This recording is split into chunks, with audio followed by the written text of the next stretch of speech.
안녕하세요. 올해로 결혼한 지 7년 차 30대 여성입니다. 어디서부터 어떻게 이야기를 해야 하나 싶은데 지난 7년 동안 어머님 때문에 숱하게 마음고생을 했어요. 그래도 이혼을 하지 않았던 건 그나마 남편이 중간에서 어떻게든 중재를 해보려고 노력을 해왔기 때문이고요. 게다가 중간에 누가 억만금을 준다고 해도 바꾸지 않을 딸까지 태어났으니 솔직히 욱하는 마음에 이혼 소리가 목구멍 끝까지 올라왔다가도 꾹꾹 눌러 참기가 수차례였죠. 하지만 더는 어머님의 억지를 참아낼 인내심이 저에게 남아있지 않네요. 남편하고는 소개팅으로 만났는데 사실 제가 나가기로 되어 있던 자리가 아니었어요.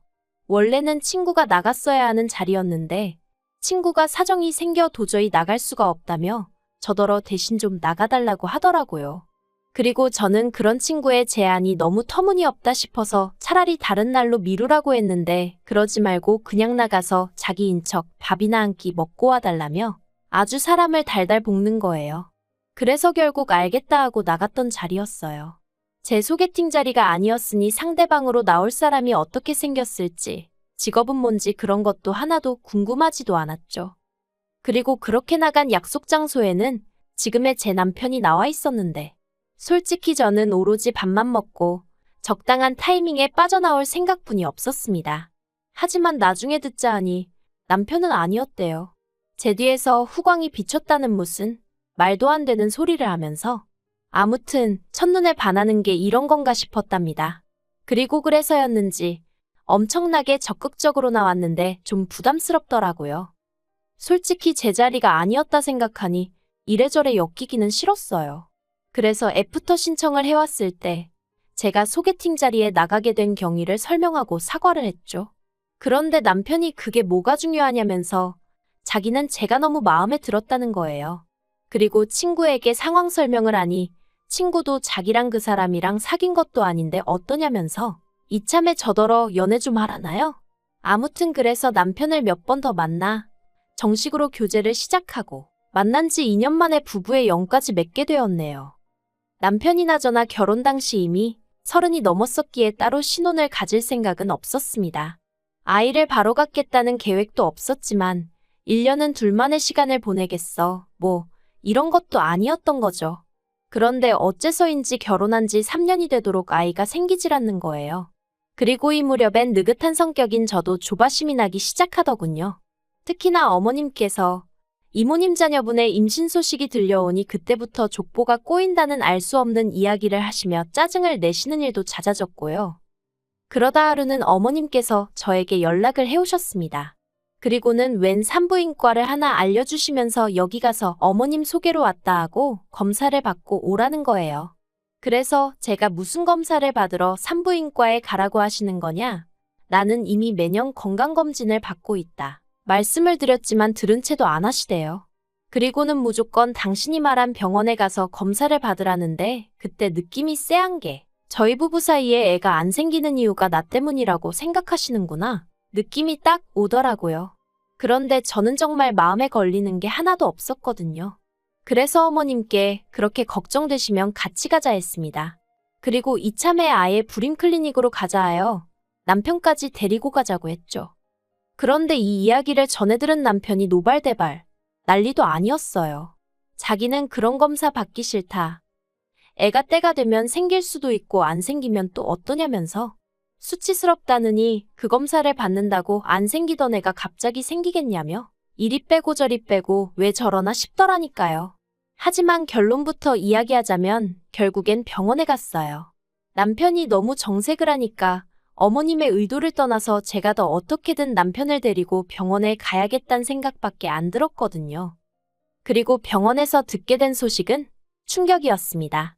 아니 사실 이리저리 어떻게든 검사는 안 받으려고 안간힘을 쓰는 남편을 보면서 뭔가 있긴 있구나 싶었는데 그래도 충격적이더라고요. 그동안 애가 생기지 않았던 이유는 남편 정자에 문제가 있었기 때문이라는 거예요. 하지만 제가 더 충격을 받았던 이유는 남편이 이미 그 이유를 알고 있었다는 거죠. 제가 남편한테 어떻게 그런 중요한 이야기를 나에게 안 할 수가 있냐 했더니 자기도 알게 된 지 얼마 안 됐다 하면서 뭐라고 말을 했어야 하냐며 오히려 화를 내더라고요. 남자로서 수치스러웠다. 제가 이혼하자고 할까봐 두려웠다. 부모님하고 장인 장모님께는 뭐라고 말씀을 드리냐? 자기도 하루하루가 죽을 맛이었다나요? 정말이지 어이없고 속 터지고 환장할 노릇이었죠. 그리고 이 이야기를 전해들은 어머님은 정말 말 그대로 그 자리에서 주저앉으시더라고요. 몇 번이나 그럴 리가 없다, 그럴 리가 없다 하시면서 말해요. 그래도 저는 포기하지 않았어요. 의사 선생님이 말씀하시길 아예 가능성이 없는 건 아니라고 했기에 계속해서 시도해보기로 했거든요. 그리고 그때부턴 정말 병원에서 하라는 건 다 했어요. 저는 사실 제가 그렇게 아이를 원한다고 생각해 본 적은 없었거든요. 그런데 남편 상태가 그렇다고 하니까 오히려 오기가 낙이라도 한 건지 어떻게든 하나는 꼭 낳고 싶어지대요. 그리고 제 절실함이 하늘에 닿았던 건지 저는 꼭 1년 만에 임신을 했습니다. 제가 구구절절 적지 않아 그렇지 그 과정은 기대와 실망의 연속이었고 아무튼 무척이나 힘들었어요. 그런데 임신 소식을 알리니 어머님이 대뜸 말씀하시길 아들을 낳아야 한답니다. 그래서 제가 요새 그런 게 어딨냐, 저는 딸이든 아들이든 상관없다 했더니 그건 제 생각이고 당신은 상관이 있다면서 무조건 아들을 낳는다고 생각하라대요. 그리고는 그때부터 걸핏하면 저더러 어느 지역에 가서 무슨 돌멩이를 만지고 오라질 않나?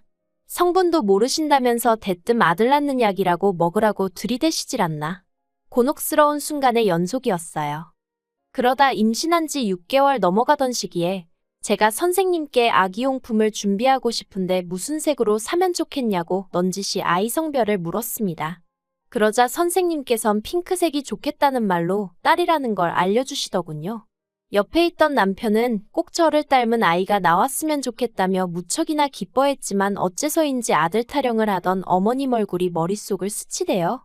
그리고 아니나 다를까 제가 어떻게 말릴 새도 없이 남편이 시부모님께 손녀를 보게 되실 거라며 소식을 전했고 어머님은 아주 난리를 치셨습니다. 당신이 그렇게 아들을 낳아야 한다고 하지 않았냐면서 저더러 왜 시키는 대로 안 했냐고. 이게 다 성의가 부족해서 그런 거라나요? 어이가 없었어요. 하지만 뱃속에 아이가 듣고 있겠다 싶어서 처음엔 어머님께 어떻게 성별을 어머님이나 제가 마음대로 정할 수 있냐고. 기왕 손녀를 보게 되셨으니 손자 얘기는 그만하시고 앞으로 저희 딸 많이 예뻐해달라고 조근조근 말씀을 드렸습니다. 하지만 어머님도 그쯤에서 그만하셨으면 좋았을 텐데 계속해서 억지를 쓰시더라고요. 이게 다 제가 조상의 지혜를 무시한 탓이라면서 말이죠. 그래서 결국 참다 못한 제가 그렇게 지혜로우신 어머님께선 어쩌다 저희 남편을 정자도 제대로 못 만들어내는 인간으로 키우셨냐고 한마디 해버렸어요. 저도 말이 안 된다는 건 알고 있었지만 화가 나니까 아무 말이나 해버린 거죠. 아무튼 그랬더니 아버님은 기가 막힌다는 듯 혀만 몇 번 차시다 방으로 들어가셨고 어머님은 어머님대로 저더러 못하는 소리가 없다면서 악을 쓰시고 그나마 남편만 웃는 건지 우는 건지 자기가 죄인이라며 저더러 이제 그만 집에 가자 하대요.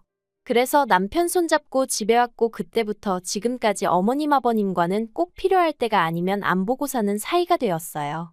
참고로 제가 아이를 낳았을 때도 아버님만 잠깐 오셔서 보고 가셨고 어머님은 손녀는 필요 없다며 안 오셨지요. 한편 작년 겨울에 시동생이 이혼을 했습니다. 성격 차이라고 했는데 두 사람 사이의 일을 제가 어떻게 알겠어요. 다만 보통은 아이 양육권은 엄마가 가져간다고들 하던데 어째서인지 시동생네는 시동생이 아이 양육권을 갖게 되었더군요. 거기까지가 제가 아는 전부였고 솔직히 전 별 관심도 없었어요. 당장 저희 아이 키우면서 일하랴 살림하랴 제 코가 석자였으니까요. 그런데 이후로 또 몇 달이 지나 올해 여름이었습니다. 그날은 어머님 생신이라서 안 가볼 수도 없었고 그래서 애는 친정에 맡기고 시댁에 갔어요. 애를 안 데려간 이유는 간단했습니다. 시족하는 남자아이였는데 시부모님이 어찌나 그 애만 싸고 도셨는지 몰라요.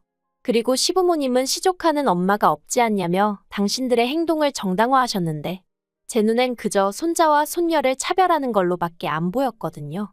그래서 언젠가부터 시댁에 갈 때는 아예 저희 애는 친정에 맡기는 게 차라리 속이 편하더라고요. 물론 시부모님이 그렇다고 왜 저희 딸은 안 데려오냐 찾지도 않으셨고요. 아무튼 그렇게 시댁을 찾았는데 거기서 생각지도 못한 이야기를 듣게 되었습니다. 시동생에게 여자가 생겼다는 거예요. 시동생 회사 근처 관공서에서 일하는 아가씨로 9급 공무원이라며 본격적으로 사귀기 시작한 지는 3개월인데 벌써 결혼 이야기를 나눌 정도로 진지한 관계라나요? 그리고 솔직히 저는 속으로 벌써 라는 생각을 잠깐 했지만 이내 그래도 잘 됐다 싶더라고요. 시동생 나이가 겨우 35살인데 평생 혼자 사는 건 말이 안 된다 싶었으니까요. 그런데 시동생이 하는 말이 문제는 여자 부모가 시동생이 돌싱인 건 아는데 애가 있는 건 모른답니다. 사귀는 아가씨가 아이 문제는 알아서 잘 해결하고 결혼했으면 좋겠다고 하더래요. 죽어도 자기 부모님한테 말을 못하겠다면서 말이죠. 시동생은 이 얘기를 전하며 이를 어쩌면 좋겠냐 물었는데 솔직히 뭐라고 해줄 말이 없더라고요. 애가 물건도 아니고 뭘 어떻게 잘 해결한다는 건지. 시동생도 그렇고 본 적도 없는 시동생의 애인도 그렇고 사람들이 이상해 보이더라니까요. 그래도 아무튼 저는 아무 말도 안 하고 바닥만 보고 있었습니다. 그런데 그때 어머님께서 저희 부부를 향해 너희가 맡아서 키워주면 되겠네 그러시는 거예요.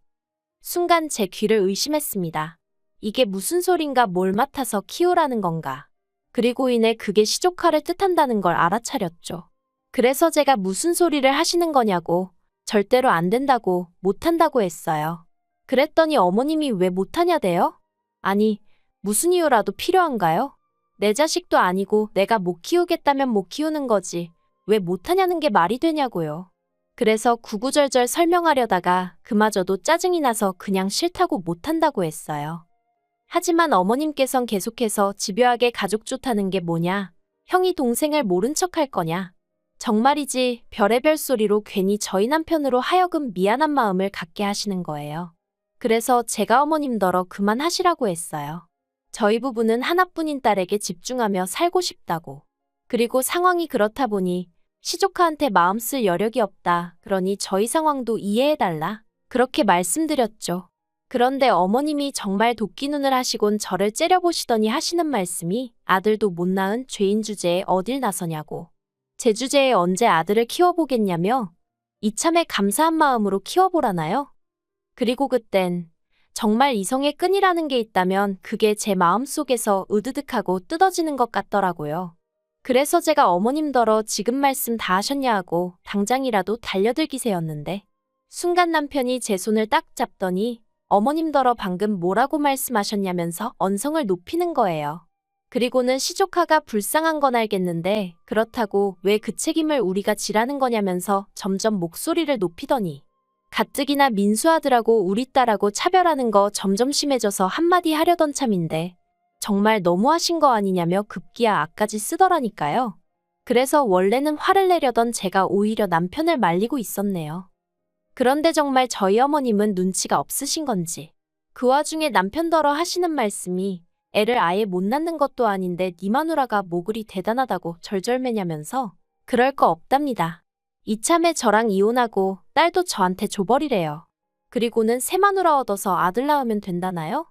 정말이지 바로 옆에서 제가 두 눈 시퍼렇게 뜨고 있는데 그런 소리를 하시대요. 전 솔직히 어머님이 진짜 노망이라도 나신 건가 싶었습니다. 그런데 그때 남편이 정말 부들부들 떨면서 어머님한테 미쳤냐고 그러는 거예요. 자기한테는 제가 은인이자 구원자나 다름없는데 어머니가 뭔데 함부로 버려라 마라 그런 소리를 하시냐면서. 그리고는 어머님한테 어머님 곁에는 아버지도 계시고 민수도 있고 끔찍히 아끼시는 손자도 있으니 얼마나 다행인지 모르겠다면서 자기한테는 저하고 저희 딸이 있으니 걱정 말라대요. 그리고는 앞으로는 자기 죽었다 생각하고 사시라고 딱 허리 90도로 숙여서 인사드리고 나오는데 괜히 제가 다 소름이 끼치더라니까요. 그리고 이튿날 어머님이 제 회사로 찾아오셔서는 1층에서 고래고래 소리를 지르시고 난리도 아니었습니다. 제 이름 석자를 부르짖으며 제가 모자 사이를 다 갈라놨다고 제 이간질 때문에 아들하고 생이별을 하게 되었다면서요. 환장하겠더라고요. 그래도 일단은 회사 경비원들이 어머님을 밖으로 내쫓기도 했고 제가 경찰도 불러서 소라는 어느 정도 진정이 되었는데 너무 분하고 쪽팔리고 미치겠는 거예요. 그래서 어머님을 명예훼손으로 고소하려니까 직계존속이라고 그것도 안 된다고 그러고 그래서 결심했죠. 저도 더 독하게 어머님하고 연 끊고 살겠다고 말이에요. 사실 연애 때도 그렇고 처음 인사드릴 때도 그렇고 아들 타령은 고사하고 손자의 시옷자도 말씀하신 적 없으셨어요. 그래서 어머님이 저렇게 손자에 집착하시는 모습을 보곤 저도 얼마나 놀랐는지. 그리고 저는 제 나름대로 현명하게 잘 대처해왔다고 생각했는데 시조카를 데려다 키우라는 이야기가 나온 걸 보면 제가 어지간히 등신처럼 참고 살았나 싶기도 하고 머릿속이 복잡합니다. 그래도 다행이라고 해야 할지 남편은 여전히 제 편이고 저 없이는 못 산다고 그럽니다. 딸아이에게도 누구보다 자상한 아빠이고요. 그래서 어머님 아버님 보란 듯이 남편하고는 더더욱 잘 살아볼 거고요. 참고로 그저께 어머님한테 연락이 오긴 했어요.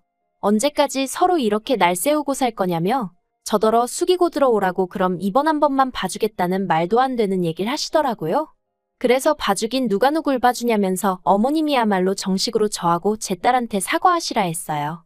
솔직히 남편 생각해서 적당한 선에서 그냥 제가 며느리니까 죄송하지 않아도 죄송하다 하고 조아릴 수도 있겠죠. 소위 그게 그림이 좋을 테니까요. 하지만 그랬다간 저희 딸이 천덕꾸러기 신세되는 건 시간 문제일 것 같아서 그러지 않으려고요. 저한테는 제 딸이 제일 소중하지 시부모님 기분 따위가 뭐 대수겠어요? 그러니 어머님이 만약 이 얘기를 듣고 계신다면 어떤 게 어머님한테 현명하고 옳은 길일지 곰곰이 생각해 보셨으면 좋겠습니다. 그리고 이건 여담으로 시동생은 그 여자랑 헤어졌다고 남편에게 전해 들었어요. 역시나 시조카 문제가 어떻게 해결이 안 됐던 거겠죠. 아니 까놓고 말해서 재혼할 때 데려가지도 않을 거면 뭐 한다고 동서한테서 양육권을 가져온 건지. 아무튼 제 알 바는 아니지만 어머님이고 시동생이고 죄다 어이가 없네요.